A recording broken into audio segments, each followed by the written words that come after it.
इसमें सबसे पहले हम देखेंगे राजपूतों की उत्पत्ति कैसे हुई थी। दोस्तों, राजपूतों की उत्पत्ति से संबंधित कई सारी धारणाएं प्रचलित हैं, तो वो जानते हैं। इनमें पहली है चंद्रबरदाई के पृथ्वीराज रासो में उन्हें अग्निवंशीय बताया गया है। राजपूतों के 4 वंश प्रतिहार, परमार, चालुक्य और चौहान ऋषि वशिष्ठ के यज्ञ कुंड से उत्पन्न हुए थे राक्षसों का संहार करने के लिए। तो पहली धारणा ये है। दूसरी धारणा वो है जो गौरीशंकर हीराचंद या हीरानंद ओझा देते हैं। उनका मानना है कि राजपूत सूर्यवंशी व चंद्रवंशीय हैं। राजपूत प्राचीन क्षत्रियों के वंशज हैं। यही धारणा सबसे ज़्यादा प्रचलित है, या सबसे ज़्यादा इसी को स्वीकार किया गया है। तीसरा ये है कि बिजोलिया शिलालेख में चौहान राजपूतों की उत्पत्ति वत्स गोत्रीय ब्राह्मणों से बताई गई है, यानी कुछ राजपूत ब्राह्मणों से उत्पन्न हुए हैं। तो इस प्रकार ये थी राजपूतों की उत्पत्ति से संबंधित धारणाएं। अब हम देखेंगे मेवाड़ का इतिहास। प्राचीन समय में उदयपुर या मेवाड़ में मेव या मेद जाति का अधिकार होता था, इसलिए इसका नाम मेदपाट पड़ा था और ये आगे जाके मेवाड़ कहलाने लगा। उदयपुर का प्राचीन नाम शिवी, मेदपाट और प्रागवाट है। दोस्तों, भगवान राम का नाम तो हम सबने सुना है। उनके 2 पुत्र हुए, लव और कुश। कुश के वंशजों में से एक गुहिल, जिनको गुहादित्य भी कहते हैं, ने 566 ईस्वी में मेवाड़ में गुहिल वंश की नींव रखी। इस प्रकार मेवाड़ के जो महाराणा हैं वो अपने आप को कुश के वंशज मानते हैं और अल्टीमेटली भगवान राम के वंशज मानते हैं। उदयपुर के महाराणा हिंदुआ सूरज कहलाते हैं। उदयपुर का जो राज्य चिन्ह है उसमें अंकित है, जो दृढ़ राखे धर्म को तीही राखे करतार, यानी जो धर्म में दृढ़ होता है उसी को करतार रखने का अधिकार होता है। तो आइए जरा सा देखते हैं कि उदयपुर का जो राज्य चिन्ह है या मेवाड़ का जो राज्य चिन्ह है वो दिखता कैसा है। ये देखिए, आपके सामने जो पिक्चर है ये मेवाड़ का या उदयपुर का राज्य चिन्ह है। सबसे ऊपर सूर्य है, एक तरफ भील योद्धा है और दूसरी तरफ क्षत्रिय हैं और बीच में मेवाड़ लिखा है और सबसे नीचे ये अंकित है, जो दृढ़ राखे धर्म को तिहि राखे करतार। तो 566 ईस्वी में गुहादित्य के द्वारा मेवाड़ में गुहिल वंश की नींव रखे जाने के बाद जो एक प्रतापी राजा आगे हुआ वो हुआ बप्पा रावल। ये महेंद्र सेकंड का पुत्र था। ये गुहिल का पुत्र नहीं था, महेंद्र सेकंड का पुत्र था। तो थोड़ा सा देख लेते हैं बप्पा रावल के बारे में। बप्पा रावल का मूल नाम यानी ओरिजिनल नेम कालभोज था। हारित नाम के एक ऋषि थे जिनके यहाँ बप्पा रावल गाय चराते थे। हारित ऋषि ने इन्हें बप्पा रावल की उपाधि दी थी और कहते हैं कि इन्हीं के आशीर्वाद से बप्पा रावल ने 734 ईस्वी में मौर्य राजा मान से चित्तौड़ दुर्ग जीता था, यानी चित्तौड़ का किला जीता था। और इससे ये पता चलता है कि जो चित्तौड़गढ़ किला है वो राजपूतों ने नहीं बनवाया था, वो पहले से ही मौर्यों के द्वारा बनाया जा चुका था। राजपूतों ने उसे जीता था 734 ईस्वी में। उस समय गुहिलों की राजधानी नागदा थी। नागदा में ही बप्पा रावल का देहांत हुआ था। बप्पा के इष्ट देव एकलिंगजी थे। कैलाशपुरी में एकलिंगजी का मंदिर है। बप्पा की समाधि एकलिंगजी कैलाशपुरी के पास ही बनी हुई है। ये देखिए, एकलिंगजी का मंदिर ऐसा दिखता है। बप्पा रावल के बाद उनके एक वंशी जो है अल्लट ने क्या किया, अल्लट ने आहड़ को अपनी राजधानी बनाई, यानी ये मेवाड़ की दूसरी राजधानी थी। पहली नागदा, दूसरी आहड़।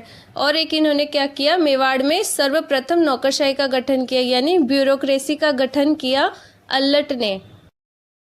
11वीं सदी में मेवाड़ परमारों और चालुक्यों के अधीन हो गया था। जी हाँ, गुहिल शासक शक्ति कुमार के समय मालवा के परमार राजा मुंज ने चित्तौड़ के दुर्ग पर अधिकार कर लिया था। मुंज के वंशज राजा भोज ने त्रिभुवन नारायण मंदिर बनवाया था, जिसे अभी मोकल का समिदेश्वर मंदिर कहते हैं। उसके बाद चालुक्य राजा सिद्धराज ने परमारों से मालवा और मेवाड़ का बड़ा भाग छीन लिया था। तो इस तरह परमारों और चालुक्यों ने गुहिलों से मेवाड़ ले लिया था। लेकिन 1158 ईस्वी में गुहिल शासक रण सिंह, जिन्हें कर्ण सिंह भी कहते हैं, फिर से मेवाड़ के शासक बन गए, यानी गुहिलों ने मेवाड़ फिर प्राप्त कर लिया। उनके 2 पुत्र हुए, क्षेम सिंह और राहप। क्षेम सिंह ने रावल शाखा की नींव रखी और राहप ने राणा शाखा की। राहप ने सिसोदा गांव बसाया और इस गांव में रहने के कारण ये सिसोदिया कहलाए। क्षेम सिंह के 2 पुत्र थे, सामंत सिंह और कुमार सिंह। सामंत सिंह बड़ा बेटा था और वो शासक बना था, लेकिन सामंत सिंह के पड़ोसी राज्य के राजा ने उससे मेवाड़ छीन लिया था। तब उसने अपना राज्य वागड़ में स्थापित कर लिया था। लेकिन छोटा बेटा कुमार सिंह, उससे मेवाड़ किसी और के हाथ में देखा नहीं गया, उसने मेवाड़ पुनः प्राप्त कर लिया। और फिर आगे चलकर कुमार सिंह का वंशज हुआ जेत्र सिंह, जो प्रतापी राजा हुआ। जेत्र सिंह के समय दिल्ली के सुल्तान शमशुद्दीन अल्तमश ने आक्रमण किया था और भारी क्षति पहुंचाई थी। तब जेत्र सिंह ने मेवाड़ की राजधानी चित्तौड़ को बनाया था और तब मेवाड़ की राजधानी चित्तौड़ बनी थी, यानी ये तीसरी राजधानी थी। अब हम जानेंगे रावल रतन सिंह के बारे में। ये तो शाहिद कपूर है, जिन्होंने पद्मावत फिल्म में रावल रतन सिंह का रोल किया था। हम रावल रतन सिंह के बारे में कुछ बातें जानेंगे। दोस्तों, जैसे कि मैंने पहले बताया था, क्षेम सिंह ने रावल शाखा की नींव डाली, यानी क्षेम सिंह ने अपने नाम के आगे रावल लगाना शुरू किया और इसके बाद के जो शासक हुए वो रावल नाम से रावल लगाते थे अपने नाम के आगे। तो हम देख रहे हैं रावल रतन सिंह। जेत्र सिंह हुए थे, उनके वंशज हुए समर सिंह, उनके 2 पुत्र हुए रतन सिंह और कुंभकर्ण। तो कुंभकर्ण तो नेपाल चला गया और वहाँ पे उसने अपना वंश स्टार्ट किया और रतन सिंह मेवाड़ का नया राजा बना। दोस्तों, रावल रतन सिंह बहुत लंबे समय तक सिंहासन पर नहीं बैठे थे, लेकिन वो जितने भी टाइम तक बैठे थे उनका जो काल था वो इतिहास में यादगार समय है और बहुत ही इम्पोर्टेंट प्लेस रखता है। दिल्ली के सुल्तान अलाउद्दीन खिलजी ने चित्तौड़ पर 28 जनवरी 1303 ईस्वी में आक्रमण किया और 26 अगस्त 1303 ईस्वी को चित्तौड़ का किला हासिल किया, यानी उसे चित्तौड़ का किला हासिल करने में इतना समय लगा। और रानी पद्मिनी ने जौहर कर लिया था। रानी का नाम कहीं कहीं पद्मिनी मिलता है और कहीं पद्मावती मिलता है, ये दोनों ही नाम सही हैं। दोस्तों, जब ऐसे रानियां जौहर करती हैं तो इसे साका बोलते हैं। तो ये वाला चित्तौड़ का पहला साका था। चित्तौड़ में 3 साके हुए हैं, उनमें से ये पहला था। हमें ये जानकारी मलिक मोहम्मद जायसी के पद्मावत से अच्छी तरह से मिलती है। इसमें गौरा और बादल 2 बहुत ही वीर सेनापति थे, उन्होंने वीर गति प्राप्त की। जीतने के बाद खिलजी ने किला अपने पुत्र खिज्न खां को दे दिया था और उसका किले का नाम खिजनाबाद रख दिया था। और क्या आप जानते हैं, चित्तौड़गढ़ का जो किला था उसके द्वार पर अष्ट धातु दरवाज़ा लगा हुआ था। खिलजी वो दरवाज़ा उखाड़कर अपने साथ दिल्ली ले गया था। उसको बाद में शाहजहाँ ने लाल किले के द्वार पर लगवाया था, लेकिन आगे चलकर भरतपुर के राजा जवाहर सिंह इसे लाल किले से उखाड़कर राजस्थान में वापस ले आए थे और अभी ये भरतपुर के लोहागढ़ दुर्ग का मुख्य प्रवेश द्वार है। चित्तौड़गढ़ किले पर खिलजी की जीत के बाद यहाँ रावल शाखा का अंत हो गया। रावल शाखा के शासक अब यहाँ नहीं होंगे, अब यहाँ होंगे महाराणा। यानी जो राहप ने सिसोदा ग्राम की स्थापना की थी तो सिसोदिया कहलाए और राणा शाखा की नींव डाली, यानी राणा वो अपने नाम के आगे लगाने लगे, अब वो स्टार्ट होंगे। तो सबसे पहले इसमें आएगा महाराणा हमीर। महाराणा हमीर कौन थे? 1326 ईस्वी में सिसोदिया शाखा के राणा हमीर ने चित्तौड़गढ़ पर वहाँ के राजा जैसा को हराकर फिर से अधिकार कर लिया था। तब से मेवाड़ के शासक महाराणा कहलाने लगे। राणा की उपाधि सर्वप्रथम धारण करने वाले हमीर ही थे। हमीर ने मेवाड़ में सिसोदिया शाखा की स्थापना कर दी। इससे पहले रावल शाखा चल रही थी, अब जो शासक होंगे वो सिसोदिया शाखा वाले होंगे। राणा हमीर को मेवाड़ का उद्धारक कहा जाता है। कुंभा हम आगे पढ़ेंगे। कुंभा ने राणा हमीर को 2 उपाधियां दी थी, वीर राजा और विषम घाटी पंचानन, यानी कैसी भी मुश्किल सिचुएशन आए उसमें लड़कर जीतकर बाहर निकलना, ये उनको उपाधियां मिली हुई थी। राणा हमीर कमाल के शासक हुए और राणा हमीर ने दिल्ली के सुल्तान मोहम्मद तुगलक के चित्तौड़ पर आक्रमण को विफल भी किया था। राणा हमीर के बाद जो महत्वपूर्ण शासक हुआ वो हुआ राणा लाखा। ये हमीर का पोता था और इनका नाम लक्ष्य सिंह था और इन्हें लाखा कहा जाता था। ये 1382 में 82 में चित्तौड़ के शासक बने। इनके समय में मगरा जिले के जावर गांव में चांदी की खान निकली थी। यानी अगर क्वेश्चन हो कि किस शासक के शासन में चांदी की खान निकली थी तो वो राणा लाखा थे। इससे चांदी और सीसा निकलता था। और इसके अलावा लाखा के ही काल में एक बंजारे ने पिछोला झील का निर्माण करवाया था। यानी राजस्थान की जो पिछोला झील है वो राणा लाखा के समय में एक बंजारे ने बनवाई थी। राणा लाखा के बाद हम राणा मौकल उनके पुत्र के बारे में जानते हैं। इनकी जो कहानी है वो थोड़ी दिलचस्प है, तो सुनिए। लाखा का बुढ़ापे में मंडौर की राव रणमल राठौर की बहन हंसाबाई के साथ विवाह हुआ था। इसमें क्या हुआ था कि राव रणमल राठौर अपनी जो बहन की शादी लाखा के बड़े बेटे चुंडा के साथ करना चाहते थे, लेकिन उन्होंने नारियल लाखा के हाथ में रख दिया। तो राव फिर चुंडा बोले कि नारियल तो पिताजी के हाथ में रख दिया, तो अब मैं विवाह नहीं कर सकता। और लाखा बोले कि बुढ़ापे में भाई मेरा क्यों मजाक उड़ा रहे हो, मैं विवाह नहीं कर सकता। तो लेकिन रणमल को मेवाड़ के साथ रिश्ता तो जोड़ना था, तो फिर इन्होंने कुछ इस तरह से तोड़ निकाला कि ये शर्त रखी गई कि हंसाबाई का जो पुत्र होगा वो राजा बनेगा, यानी हंसाबाई से जो भी संतान होगी वो मेवाड़ का शासक बनेगा। तो इस पर चुंडा ने एक प्रतिज्ञा ली, क्योंकि अधिकार तो चुंडा का था, तो चुंडा ने प्रतिज्ञा ली कि हंसाबाई के साथ जो भी पुत्र होगा वो ही शासक बनेगा और मैं शासन का इसका सिंहासन का त्याग करता हूँ। तो इसलिए उन्हें मेवाड़ का भीष्म कहा जाता है। जब राणा लाखा की मृत्यु हो गई तो राणा मोकल फिर शासक बने, लेकिन कुछ साल बाद इन राणा लाखा के जो पिता थे क्षेत्र सिंह या खेता भी कहते थे उन्हें, उनकी एक पासवान के 2 पुत्र थे, चाचा और मेरा, उन्होंने मोकल की हत्या कर दी। हालांकि राव रणमल बाद में इन तीनों की हत्या कर देते हैं और मोकल की मौत का बदला ले लेते हैं। दोस्तों, हो सकता है कि पहली बार सुनने पर बोरिंग लग रहा हो, लेकिन ये अपने मेवाड़ का इतिहास काफ़ी इंटरेस्टिंग है।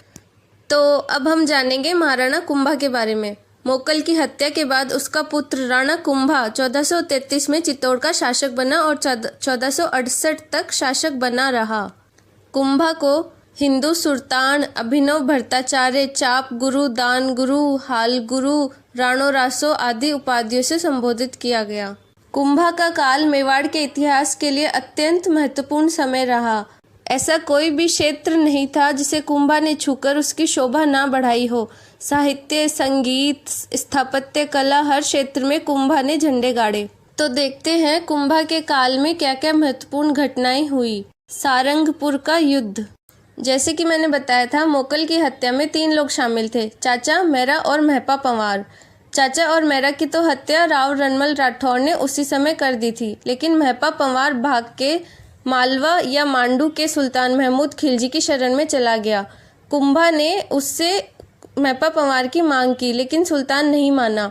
तब सारंगपुर का युद्ध हुआ कुंभा और मांडू के सुल्तान महमूद खिलजी के बीच 1437 में। सारंगपुर एमपी में है। सारंगपुर युद्ध में कुंभा की जीत हुई और इस जीत के उपलक्ष्य में कुंभा ने चित्तौड़ में विजय स्तंभ बनवाया। ये विजय स्तंभ 1440 ईस्वी में यानी 1440 में बनना स्टार्ट हुआ था और 1448 में पूरा हुआ, यानी इससे पूरे 8 साल लगे कंप्लीट होने में। इसमें 9 मंजिलें हैं और ये 120 फीट ऊंचा है। इसे भारतीय मूर्तिकला का विश्व कोश कहा जाता है और ये हिंदू देवी देवताओं से भरा हुआ है, इसलिए इसे देवी देवताओं का अजायब घर भी कहते हैं। विजय स्तंभ का निर्माण करने वाले जैता, उसके पुत्र नापा, पोमा व पूंजा थे। दोस्तों, मेवाड़ में 84 किले हैं, उनमें से 32 किलों का निर्माण कुंभा ने ही कर दिया था। कुंभा ने अनेक किले बनवाए। इनमें एक है कुंभलगढ़ दुर्ग, जो काफ़ी महत्वपूर्ण स्थान रखता है। इसका सबसे ऊंचा भाग कटारगढ़ कहलाता है, वहाँ पे निवास स्थान था कुंभा का। रणकपुर के फेमस जैन मंदिरों का निर्माण कुंभा के काल में ही हुआ था। कुंभा ने साहित्य में अनेक रचनाएं की। इसमें संगीत ग्रंथ हैं, संगीत राज, संगीत मीमांसा व सूड प्रबंध। उन्होंने चंडी शतक की व्याख्या, गीत गोविंद की रसिक प्रिया टीका, संगीत रत्नाकर की टीका और कामराज अरतिसार भी लिखी। संगीत सुधा हरिवार्तक भी लिखे। कुंभा की संगीत में काफ़ी रुचि थी। कुंभा ने अनेक मंदिरों का भी निर्माण करवाया। उन्होंने चित्तौड़ दुर्ग में कुंभ श्याम मंदिर, आदिवरा मंदिर बनवाए। कुंभलगढ़ दुर्ग में कुंभ स्वामी मंदिर बनवाया। श्रृंगार चौरी का मंदिर बनवाया। मीरा मंदिर और रणकपुर के जैन धर्म के मंदिर भी उन्होंने सपोर्ट किए। कुंभा को राणो रासो की उपाधि इसलिए मिली क्योंकि उन्होंने अनेक साहित्यकारों को आश्रय दिया।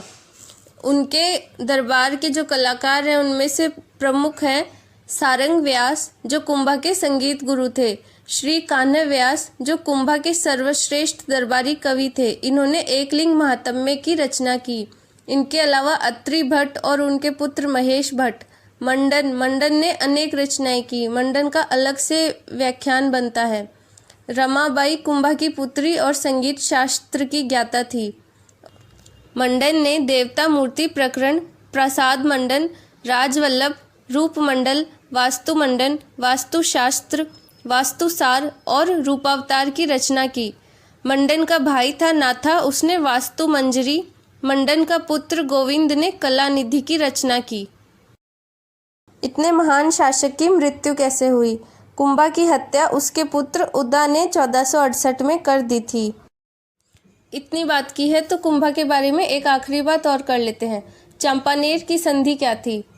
मालवा के सुल्तान महमूद खिलजी और गुजरात के सुल्तान कुतुबुद्दीन ने कुंभा को हराकर उसका राज्य आपस में बांटने के लिए उस पर एक साथ मिलकर आक्रमण करने के लिए चंपानेर, जो अभी गुजरात में है, में संधि की। ये संधि 1456 में हुई थी, लेकिन वो इसमें विफल हो गए थे, वो ऐसा कर नहीं पाए थे। दोस्तों, अब जिस महाराणा की बारी आती है वो है महाराणा संग्राम सिंह यानी राणा संगा। इनका जीवन काल इतना जोश भरा था कि इनके बारे में बताते हुए मेरे अंदर जोश भर गया है।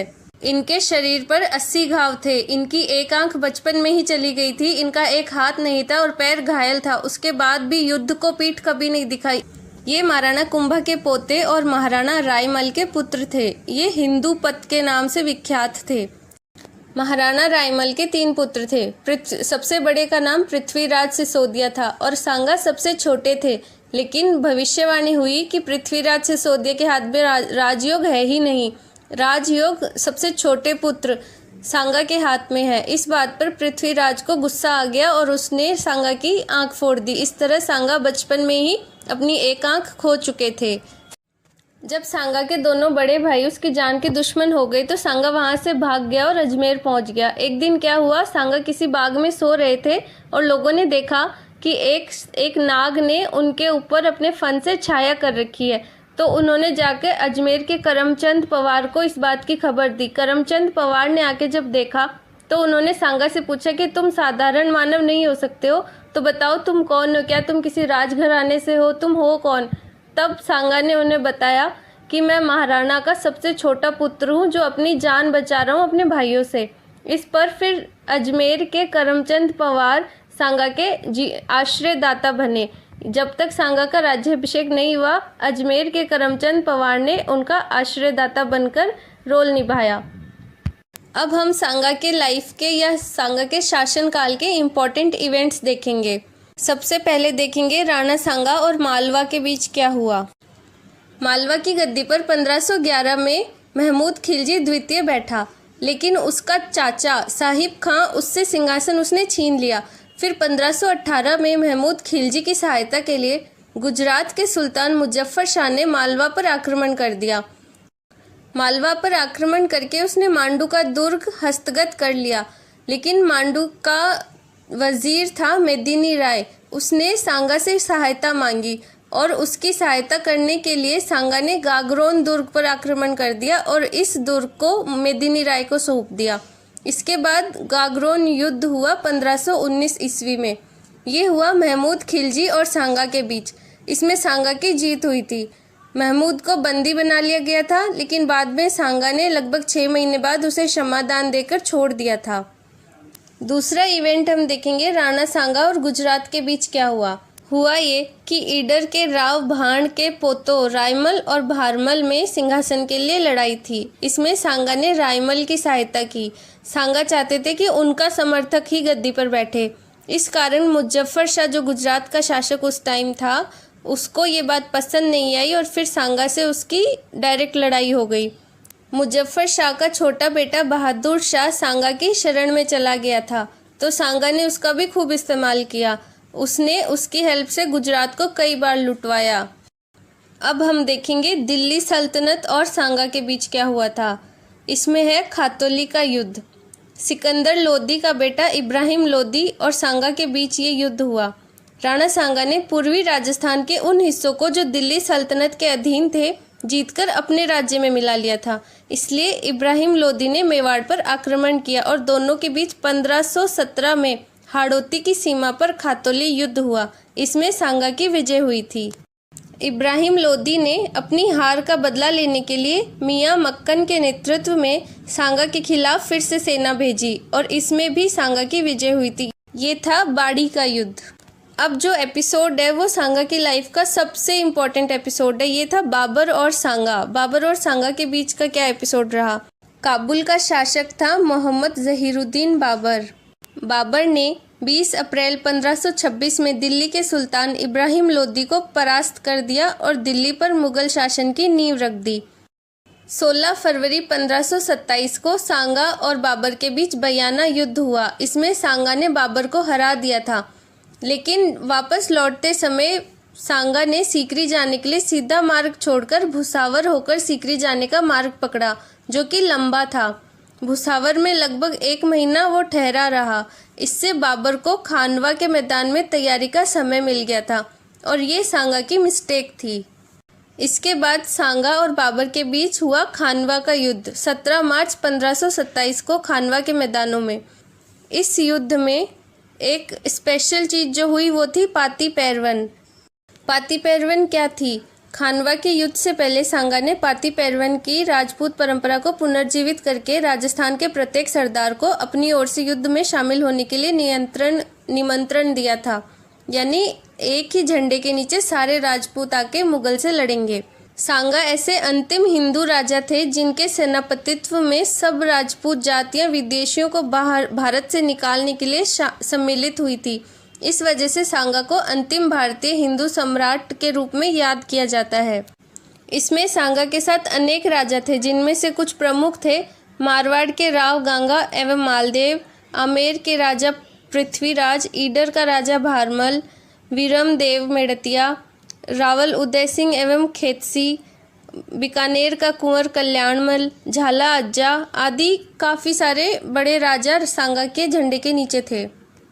युद्ध के दौरान सांगा घायल हो गए थे और मूर्छित हो गए थे।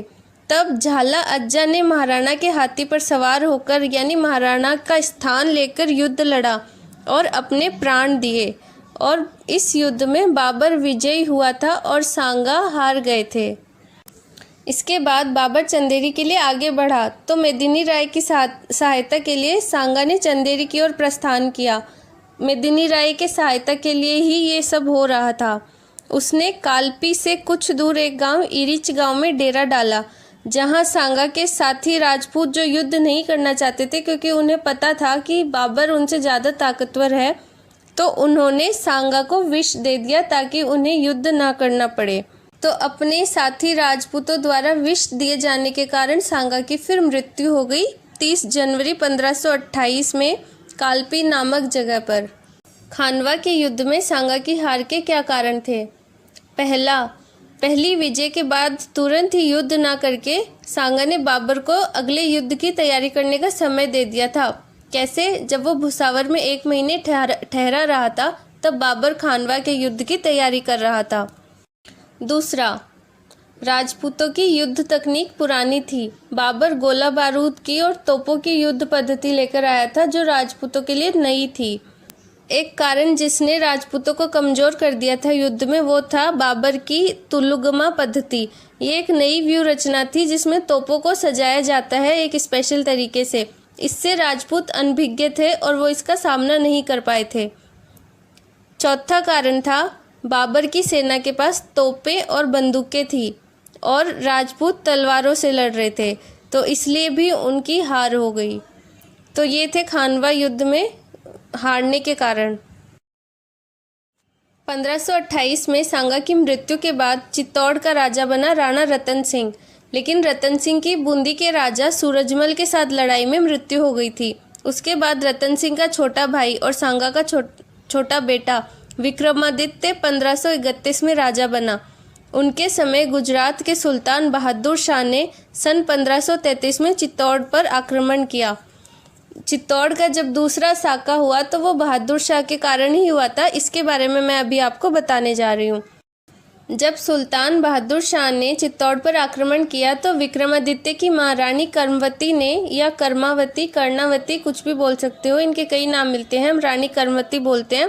रानी कर्मवती ने बादशाह हुमायूं को राखी भेजकर राखी भाई बनकर सहायता करने के लिए कहा, लेकिन हुमायूं ने सहायता नहीं की। अंततः कर्मवती ने सुल्तान से संधि कर ली। तो उस समय तो सुल्तान चला गया, लेकिन अगले ही साल 1534 ईस्वी में सुल्तान ने फिर से आक्रमण किया। तब महाराणा विक्रमादित्य को तो उनके पुत्र उदय सिंह के साथ बूंदी भेज दिया गया और बहादुर शाह की सेना ने चित्तौड़ को जीत लिया। और उस टाइम हाड़ी रानी कर्मवती ने जौहर किया, और ये जो था ये चित्तौड़ का दूसरा साका था। बहादुर शाह के वजह से हाड़ी रानी कर्मवती ने जौहर किया था चित्तौड़ का दूसरा साका, 1534 में हुआ। लेकिन हुमायूं ने तुरंत बहादुर शाह पर हमला कर दिया और उसे भगा दिया था, और चित्तौड़ पर राजपूतों ने पुनः अधिकार कर लिया और विक्रमादित्य फिर से चित्तौड़ का शासक बन गया था। उसके बाद क्या हुआ? 1536 में दासीपुत्र बनवीर ने एक रात महाराणा विक्रमादित्य को सोते हुए मार डाला और उदय सिंह को भी मारना चाहता था, लेकिन उनकी स्वामी भक्त थी पन्नाधाय। उसने अपने पुत्र का बलिदान देकर उदय सिंह को बचा लिया। उसने क्या किया, उसका पुत्र भी उदय सिंह की ही लगभग उम्र का था, तो उसने उदय सिंह की जगह पे अपना बेटा सुला दिया था, और बनवीर ने उसे ही उदय सिंह समझकर मार डाला था। और उसके बाद वो मेवाड़ का स्वामी बनकर राज्य करने लगा। उदय सिंह को लेकर पन्नाधाय कुंभलनेर पहुंची। वहां की किलेदार थे आशा देवपुरा, उन्होंने उन्हें अपने पास रखा। 1537 में कुछ सरदारों ने उदय सिंह को मेवाड़ का स्वामी मानकर कुंभलगढ़ में राज्याभिषेक कर दिया। उसके बाद उदय सिंह ने कुंभलगढ़ से सेना लेकर चित्तौड़ पर चढ़ाई की और बनवीर को मार डाला। 1540 ईस्वी में उदय सिंह चित्तौड़ के स्वामी बने। 1540 में ही उदय सिंह के घर वीर प्रताप, जिन्हें हम महाराणा प्रताप के नाम से जानते हैं, उनका जन्म हुआ। 1559 में महाराणा उदय सिंह ने उदयपुर की नींव रखी। उदय सागर का निर्माण भी करवाया, जो 59 में शुरू हुआ था और 65 में कंप्लीट हुआ। दोस्तों, अब मैं आपको बताऊंगी चित्तौड़ का तीसरा साका। चित्तौड़ का तीसरा साका कैसे हुआ था? 1567 में अकबर ने चित्तौड़ पर आक्रमण किया। महाराणा उदय सिंह के मालवा के पदच्युत शासक राज बहादुर को शरण देना इसका कारण था। उदय सिंह चित्तौड़ की रक्षा का भार राठौड़, जयमल, रावत फत्ता, कल्ला राठौड़ इन पर छोड़ गए और गिरवा की पहाड़ियों में चले गए। सभी बहुत बहादुरी से लड़े थे, लेकिन आखिर अकबर की सेना जीत गई थी और चित्तौड़गढ़ की स्त्रियों ने जौहर किया, और यह चित्तौड़ दुर्ग का तीसरा साका था। जयमल और वीर फत्ता की वीरता से मुग्ध होकर अकबर ने आगरा किले के द्वार पर उनकी पत्थर की मूर्तियां लगवाई। कहते हैं कि अकबर उनकी वीरता को देखकर खुश हो गया था और इसलिए उनके सम्मान में उसने ऐसा किया, लेकिन ये सच नहीं है। असल में अकबर नहीं चाहता था कि सारे राजपूत उसके खिलाफ हो जाएं, उससे घृणा करने लगे, क्योंकि उसे सबके साथ रहकर शासन करना था। अकबर ने 25 फरवरी 1568 को चित्तौड़ दुर्ग पर अधिकार किया।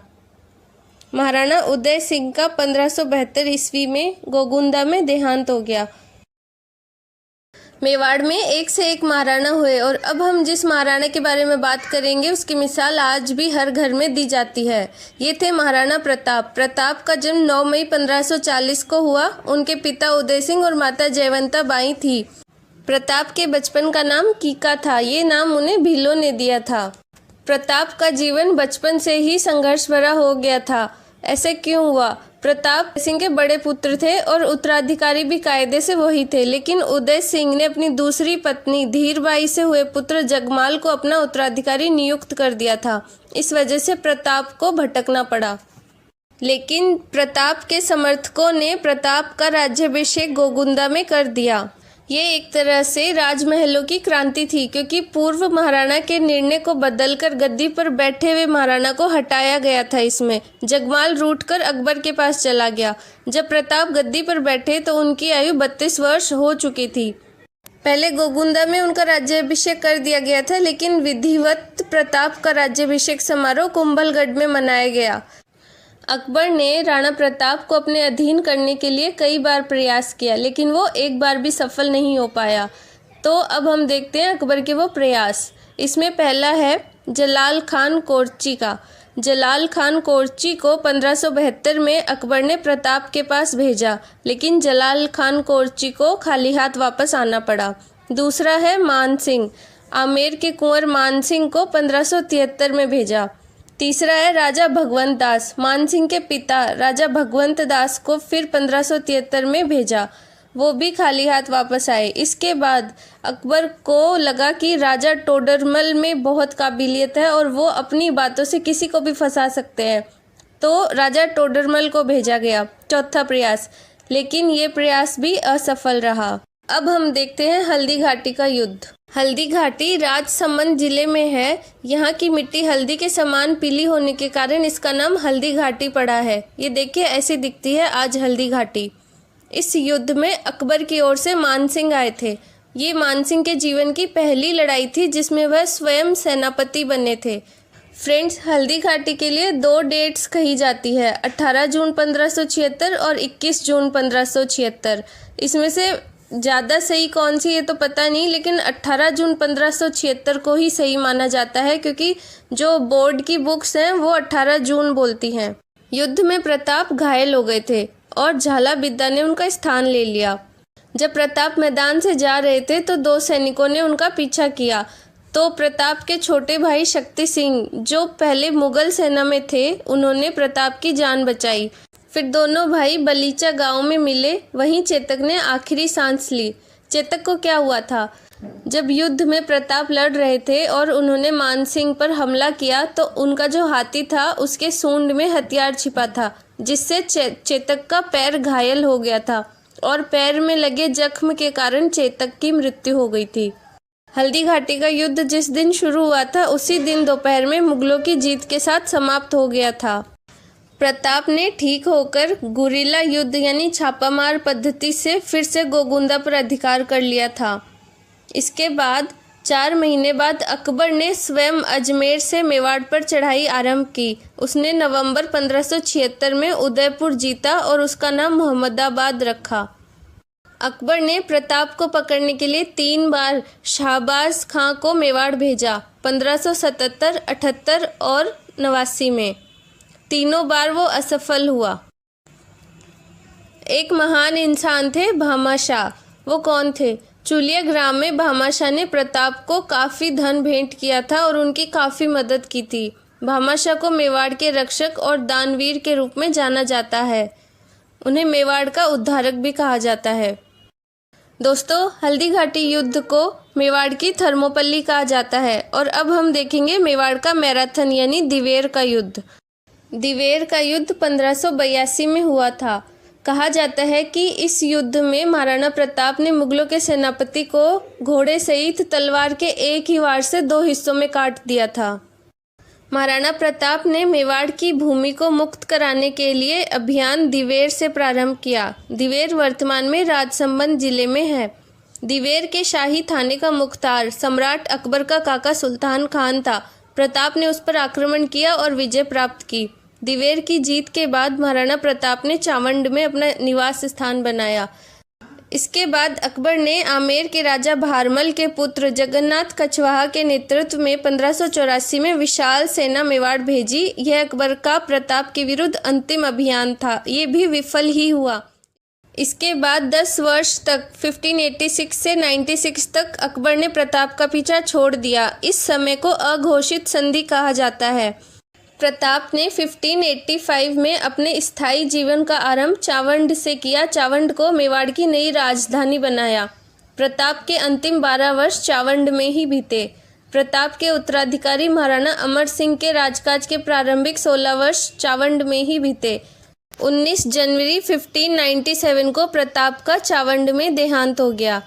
अब आते हैं अमर सिंह, जो प्रताप के उत्तराधिकारी थे। अमर सिंह भी वीर योद्धा थे और वो भी मुगलों के अधीन कभी नहीं हुए, लेकिन अंत समय में मजबूर होकर उन्होंने मुगलों से संधि कर ली और ये मेवाड़ के प्रथम शासक थे जिन्होंने मुगलों से संधि की। 1615 में बादशाह जहांगीर के समय शहजादा खुर्रम के प्रयासों से मेवाड़ मुगल संधि हुई। संधि तो हुई, लेकिन संधि की कुछ शर्तें भी थी जो इस प्रकार हैं। संधि की पहली शर्त, मेवाड़ के शासक मुगलों से वैवाहिक संबंध बनाने को बाध्य नहीं होंगे। दूसरी शर्त, मेवाड़ के महाराणा दरबार में पेश नहीं होंगे, उनके स्थान पर मेवाड़ के युवराज मुगल दरबार में जाएंगे। तीसरी शर्त, चित्तौड़गढ़ दुर्ग लौटाया जाए। इस पर मुगलों ने शर्त रखी कि चित्तौड़गढ़ दुर्ग हम लौटाएंगे, लेकिन उसकी मरम्मत नहीं की जाएगी, क्योंकि अगर मरम्मत हो गई तो फिर राणा ताकतवर हो जाएंगे। चौथी शर्त, मेवाड़ के युवराज को शाही सेना में 5000 मनसब सवार दिया जाएगा। मुगलों के साथ संधि करने पर महाराणा के आत्मसम्मान को बहुत ठेस पहुंची और वो ये बर्दाश्त नहीं कर पाए, तो संधि के बाद उन्होंने संन्यास ले लिया था और वो अकेले कहीं जाकर रहने लगे। अमर सिंह के बाद महाराणा कर्ण सिंह गद्दी पर बैठे और उनके बाद उनके पुत्र महाराणा जगत सिंह प्रथम गद्दी पर बैठे। मेवाड़ के महाराणाओं का मुगलों के साथ विद्रोह प्रताप की मृत्यु के साथ रुक गया था, लेकिन फिर जगत सिंह के बाद आए महाराणा राज सिंह, उन्होंने फिर से वो शौर्य दिखाया और फिर से मुगलों से विद्रोह किया। जगत सिंह का पुत्र राज सिंह वीर और साहसी था। उसने चित्तौड़ के किले की मरम्मत करवाई और बादशाह औरंगजेब के हिंदुओं पर जजिया लगाने, मूर्तियां तोड़वाने आदि अत्याचारों का प्रबल विरोध किया। महाराणा राज सिंह के काल में जो सबसे इम्पोर्टेंट एपिसोड रहा वो एपिसोड रहा चारुमती से विवाह। किशनगढ़ के राजा रूप सिंह की पुत्री चारुमती से उसकी इच्छा के विरुद्ध बादशाह औरंगजेब से रिश्ता हुआ था। तब उसने राज सिंह को पत्र लिखा कि उसके धर्म की रक्षा करने के लिए वो उससे शादी कर ले। तब राज सिंह ने औरंगजेब के खिलाफ जाकर चारुमती से विवाह किया। जब राज सिंह को चारुमती से विवाह करने के लिए जाना था, उसी टाइम औरंगजेब ने आक्रमण कर दिया था। तब औरंगजेब से युद्ध करने के लिए राज सिंह ने रतन सिंह चुंडावत को बुलाया। यही वो घटना है जिस वक्त एक क्षत्राणी ने अपने हाथों से अपना सर काट कर दे दिया था। नई नई शादी हुए चुंडावत का युद्ध में मन नहीं लग रहा था। तब उसने अपनी रानी से उसकी कोई निशानी मंगवाई। तब बूंदी की पुत्री सलह कंवर हाड़ी रानी ने अपना सर काट के निशानी के रूप में दे दिया और इसके लिए कवि मेघराज मुकुल ने सेनानी नाम से कविता लिखी है। इन्हीं के लिए कहा जाता है कि चुंडावत मांगी सेनानी, सिर काट दे दियो क्षत्राणी। महाराणा राज सिंह के बाद उनके पुत्र जय सिंह का राज्याभिषेक हुआ। जय सिंह ने जयसम्मत झील बनवाई। इस झील में 2 बड़े टापू हैं, बाबा का मगरा और पायरी। यहाँ मीना लोग रहते हैं। जय सिंह के बाद हुए महाराणा अमर सिंह द्वितीय। इन्होंने अपनी पुत्री का विवाह जयपुर के महाराजा सवाई जय सिंह से किया था। इनके बाद संग्राम सिंह द्वितीय हुए। इन्होंने मराठों के विरुद्ध राजस्थान के राजपूतों को संगठित करने हेतु हुरड़ा सम्मेलन आयोजित करने की योजना बनाई थी, परंतु इससे पहले ही उनका देहांत हो गया था। उनके बाद जगत सिंह द्वितीय ने 1734 में हुरड़ा सम्मेलन का आयोजन किया, जो एक शक्तिशाली मराठा विरोधी मंच बना था, लेकिन बाद में निजी स्वार्थों के कारण असफल हो गया था। जगत सिंह द्वितीय ने पिछोला झील में जगत निवास महल बनवाया। अंत में हम देखते हैं महाराणा भीम सिंह। महाराणा भीम सिंह के काल में कृष्णा कुमारी विवाद हुआ। महाराणा भीम सिंह की पुत्री कृष्णा कुमारी के विवाह को लेकर जयपुर और जोधपुर में संघर्ष हुआ। भीम सिंह ने अपनी पुत्री का रिश्ता जोधपुर नरेश भीम सिंह से तय किया, परंतु विवाह से पूर्व उनकी मृत्यु हो गई। इसके कारण जयपुर नरेश जगत सिंह से रिश्ता कर दिया। इस पर जोधपुर के शासक मान सिंह को ऐतराज हो गया। उनका कहना था कि रिश्ता जोधपुर से तय हुआ है तो विवाह उन्हीं से होना चाहिए। तो इस तरह जयपुर और जोधपुर में संघर्ष पैदा हो गया और दोनों ही ताकतवर रियासत होने के कारण नुकसान भारी हो रहा था। अंततः आमिर खां पिंडारी व अजीत सिंह चुंडावत की सलाह पर कृष्ण कुमारी को जहर दे दिया गया और विवाद को समाप्त कर दिया गया। उसके बाद 1818 ईस्वी में महाराणा भीम सिंह ने ईस्ट इंडिया कंपनी से अधीनस्थ सहयोग यानी सबऑर्डिनेट अलायंस के तहत संधि कर ली और मारवाड़ ने भी 1818 ईस्वी में EIC से संधि कर ली यानी ईस्ट इंडिया कंपनी से संधि कर ली और इस तरह मेवाड़ का इतिहास समाप्त होता है।